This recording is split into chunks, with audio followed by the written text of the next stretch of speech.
I'm here with Rich from YouTube channel Digital Foundry. Hello. And there's a reason we're not just catching up. Rich has you're one of the few people in the world who has seen Scorpio in action, Project Scorpio. First person outside of Microsoft and developers. That is absolutely ridiculous. And you have physical proof of this as well. I do, yes. And this is what they call the Scorpio engine. Take a look at that. This is amazing. So this is the actual chip from a Project Scorpio. Yep. Apparently, you were saying that Phil Spencer keeps one in his pocket. Yeah, he's got times. one without the presentation surround. Just I imagine he has it like a medallion, or like embedded in his chest, like Iron Man. Yeah, or like a Star Trek communicator. Right. So we're going to talk a bit about why you need a Project Scorpio in your life. Rich has seen all the details, and we're going to do a kind of top line thing. But also, if you want to check out more about Project Scorpio, Rich's channel Digital Foundry on YouTube, he's going to have tons and tons of stuff, not just now, but also in the coming weeks. So check that out. Okay, let's do it. Okay, so the first reason that you might want to grab a Project Scorpio is that it is genuinely the most powerful console ever made, right? Yeah, Rich? pretty much. I mean, last year Sony came out with the PS4 Pro. I'd say that was probably the most powerful console you could make in 2016. 2017, things have moved on, and obviously Microsoft have access to newer technology. They've done their own customizations, but even the baseline specs that are directly comparable to the PlayStation 4 Pro are much higher in pretty much every regard. Is it right that they're trying to sort of almost emulate a sort of $1,000 PC? Is that what they were saying? I think that's the target. I mean, if you go back to Xbox 360, at the time there was nothing that was reasonably priced in the PC space that you could actually buy that would offer the same sort of performance. And the GPU in particular, the graphics core, was way ahead of its time in terms of its architecture. That's kind of the spirit that Microsoft want to go back to, because obviously, well, I think that was their finest hour in terms of technology. The key with the Scorpio is that chip that you've been showing us is super custom, right? It's like designed specifically to run Xbox One games as well as possible. Yeah, well, the way they did it is really quite clever, and it's something they could only do on a mid-generation refresh, basically a 4K version of Xbox One. What they did was they looked at how Xbox One games performed on Xbox One silicon at a kind of tiny granular level. They could see where individual bottlenecks were within the GPU, and then they basically adjusted the GPU for Scorpio to kind of eliminate as many of those bottlenecks as possible. And I noticed Sony have been advertising the PS4 Pro as the most powerful console in the world. Probably going to have to take that badge off their advertising. At the end of the year, definitely, yeah. There's no doubt about it. Okay, so the first main sort of thing that Scorpio owners are going to be able to do is play games in 4K. That's the sort of goal of the console. So what Microsoft have said is that they have enough power in this machine that any of the games sort of that run at 900p or 1080p, 900p being the ones that are more intensive graphically and so have to be a lower resolution, either of those games in theory could be run at 4K on the Scorpio, right? Yeah, that's correct. That's the sort of aim that they had. They made a whole bunch of hardware models before they actually went to silicon, and they used that data from profiling all the games to actually, test out the model before they actually went to AMD to actually make the processor. And they think they've kind of got it right. And I've only seen one game running on Scorpio, and it wasn't even a game, it was an engine, but the evidence is quite compelling there. The 900p thing is something that Microsoft got beaten over the head with it. And the gist was that games that would run at 1080p on a PS4, they had to scale the resolution down to get them to run at the same sort of frame rates. And now, I mean, the thing to make clear is that it will only be sort of Scorpio-enabled games or games that receive a Scorpio-enabled patch that allow them to do this. So it's not just going to be your entire library will automatically be running at 4K. That's but right.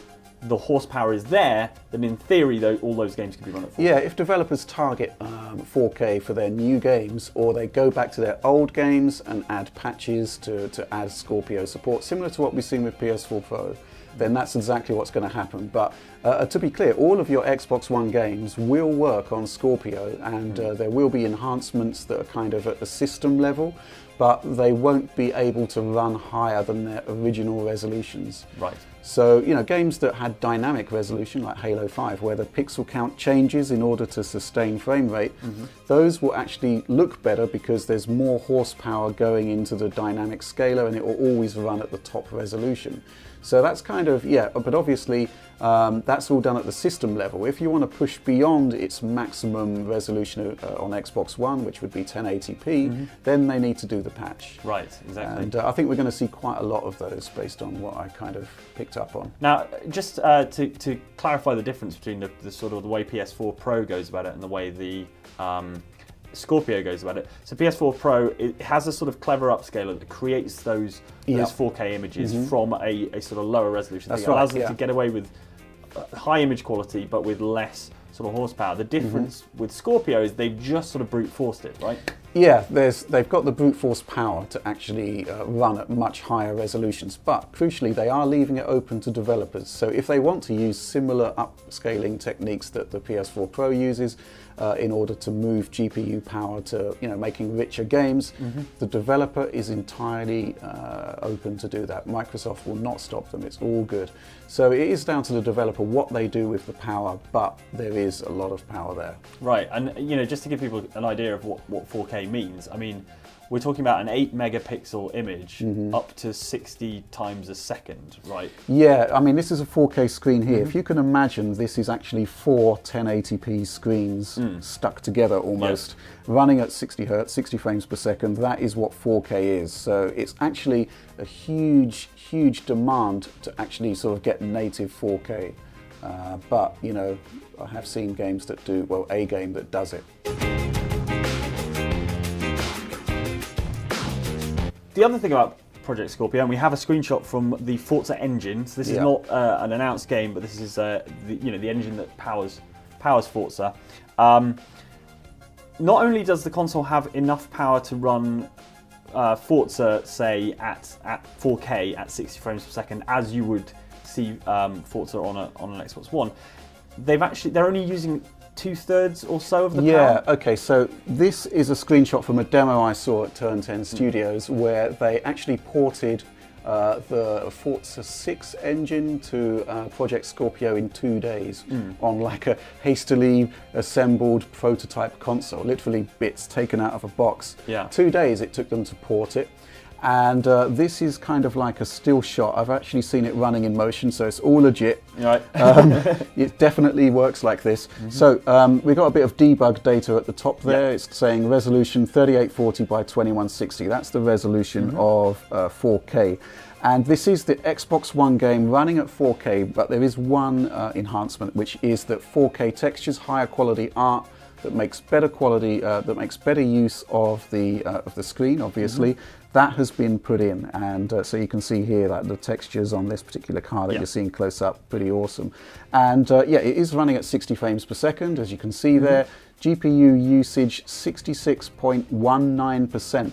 And yeah, that's similar with the RAM as well. It's only using sort of about 65%. Yeah. So you know, essentially porting a 1080p Xbox One engine onto Scorpio gives, you know, there's headroom left over, even with a straight port, even with the 4K assets left in. So they can actually do a lot more. And it's not just the overhead that's important here. It's the fact that they got it running in 2 days. So they don't need to spend months getting their Scorpio engine working. It just works. And then they've got all of that time that instead of sinking into technical issues, they can sink into improved quality. And that bodes well for those Scorpio patches we were talking about in terms of getting games that already exist and that might get a patch that allow you to run them in 4K. If they can get, you know, I mean, obviously this is a first-party title, but if they can get this running in 2 days, that bodes really, really well for those patches. Yeah, and it was literally the point where they told me on day 2, what they did was, obviously Forza 6 is available in a kind of cut-down form on PC. All of those ultra-level settings they can invoke on this code, and they can do crazy things there, which just horrifically abuse the GPU power to the point where, you know, for example, this is like the highest quality car model because you see it close up. As you go into the distance, they use lower sort of quality models because you can't see the difference. Now on PC Ultra settings, all of the cars use the same quality model as this. So, I mean, I actually measured this as about this car in the distance here, about 1,500 pixels out of 8 million.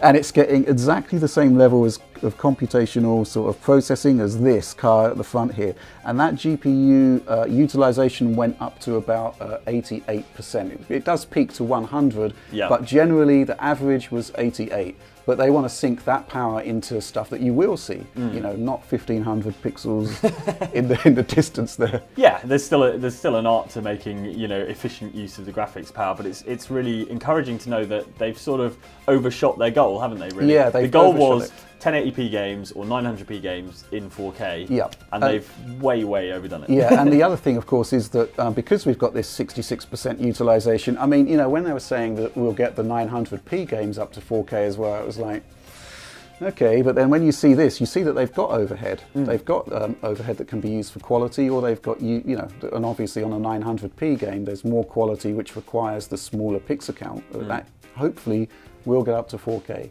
One thing I will say though is that this is only one game, so we have to sort of bear that in mind.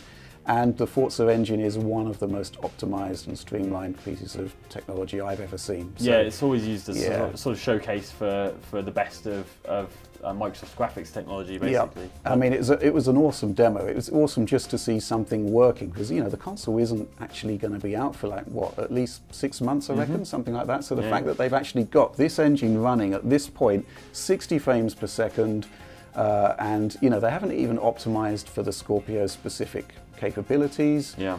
So much more to come. I cannot wait to see this running. I mean, just looking at the fidelity of this image and imagining how it's going to run silky smooth at sort of 60 frames per second, getting very excited as well. And remember, this is Forza 6. Yeah. I can't say anything, but obviously you can set your clock by a Forza every 2 years there without issue. I think it's fairly safe to expect a Scorpio-enabled Forza 7 at some point.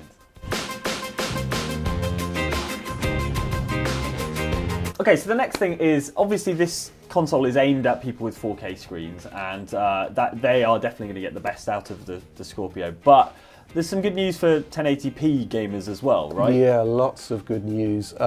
Okay, so one of the big things we've been complaining about at Digital Foundry about PS4 Pro is that some enhancements for the Pro only run if you have your console set to 1080p. Some of the enhancements only run if you have your system set to 4K.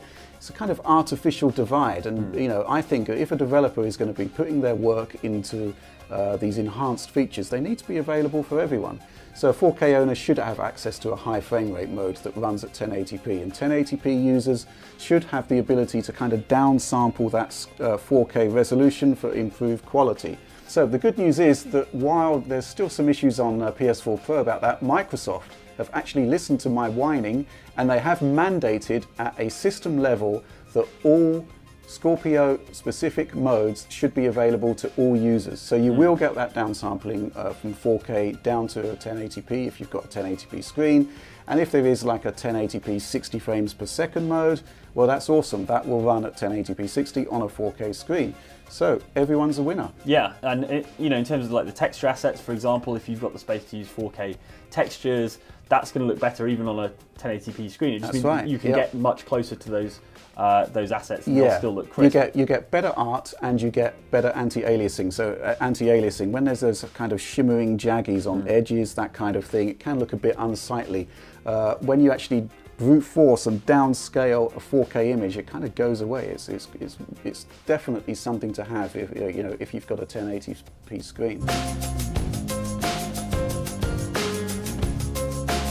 Okay, so the other great reason to get hold of a Scorpio is that even without a Scorpio patch, your existing games are going to look better. Just explain the texture filtering stuff. Yeah, okay, so this actually applies to when you play your Xbox 360 and Xbox One games on Scorpio. They've actually got a huge amount of GPU power left over, And what they can do with that is, well, there's a whole bunch of improvements they can do there. Texture filtering. Well, when you've got that kind of Forza Road texture, when you're viewing it at an oblique angle, the further it goes away, the more it turns into a bit of a blurry mush.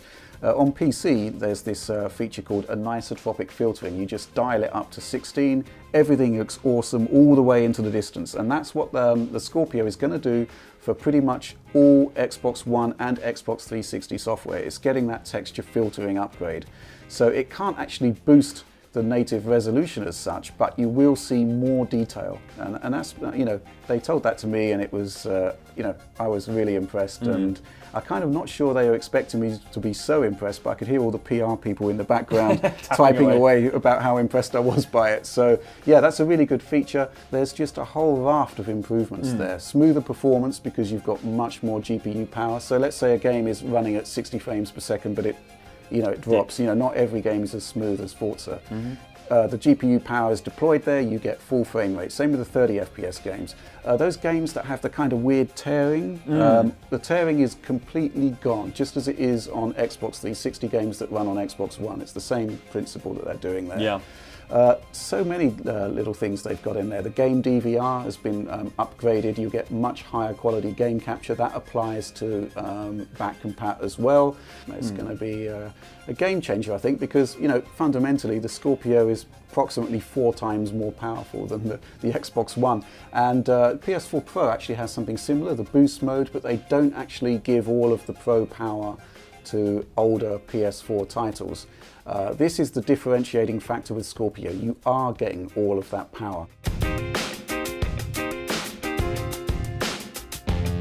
Okay, so the other great thing about Scorpio is that your games will load much faster, right? So this is a system equipped to deal with the giant sort of 4K assets that it'll be handling in a Scorpio game. But it will load sort of all games faster because it's got a faster hard drive and this RAM disk thing. There's 3 ways that that happens. The CPU is faster, so when it brings in data from the hard drive and decompresses it, the CPU is faster, so that task is accomplished quicker. And secondly, the hard drive in Scorpio, to work with 4K assets, it's got to be faster, so you don't have longer loading times. Well, when you don't have 4K assets, that translates into faster loading times again. And obviously the Scorpio has more memory than the Xbox One, and they use it as like a RAM disk. So there's 12 gigabytes of memory in Scorpio versus 8 gigabytes in Xbox One. So there's an extra 4 there. 1 gigabyte of that extra 4 is used to make a 4K dashboard. So, you know, the front end of the system looks all, you know, lights up, looks awesome. And then you've got an extra 3 left over. Now that 3 for 4K games, 4K textures, you know, no-brainer. But for games for Xbox One, I mean, they've only ever known an existence where there's 5 gigs of memory.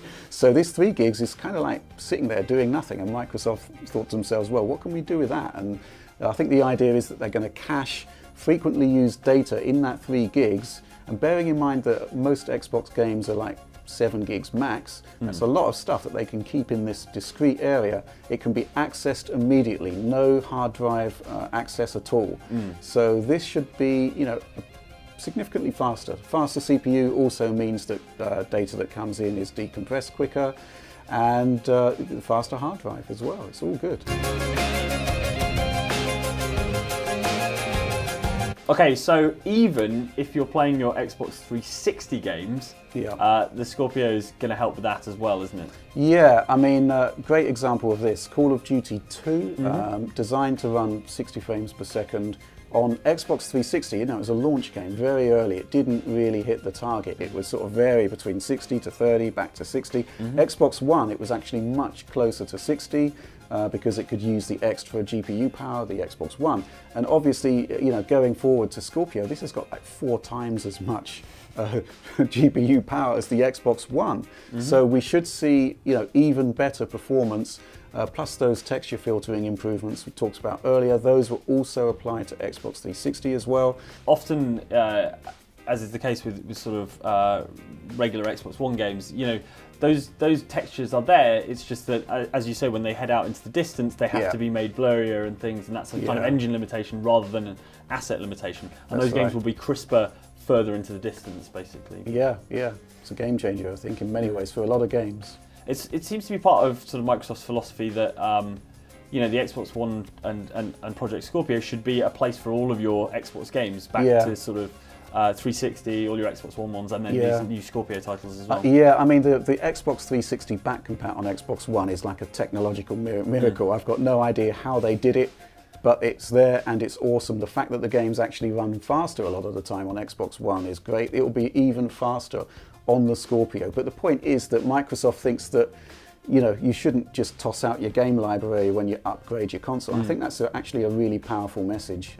You know, there's a ton of great games that when they came out on back compat on Xbox One, they were, you know, genuine events like Red Dead and GTA and whatnot. Red Dead sold a load more copies on the Xbox Store because it was backwards compatible, and people were either buying it for the first time because they'd missed it before, or buying it again just so they didn't even have to put the disc in and they could just have it sitting on their Xbox One hard drive because they play it that frequently. Yeah, and you know, Red Dead had a lot of areas where it dropped to 20 frames per second. It ran at 30, pretty much locked on Xbox One. And you know, I expect to see even more kind of performance boosts there when we run those games on Scorpio. Okay, so some pretty compelling reasons to pick up a Scorpio, I think. What do you reckon? Do you reckon Microsoft's sort of heading in the right direction with this one, Rich? Yeah, well, you know, here's the thing. You know, when Xbox 360 came out, it was a year ahead of PS3 and arguably in many ways a superior hardware design. Then PS4 came along and they've lost that technological leadership.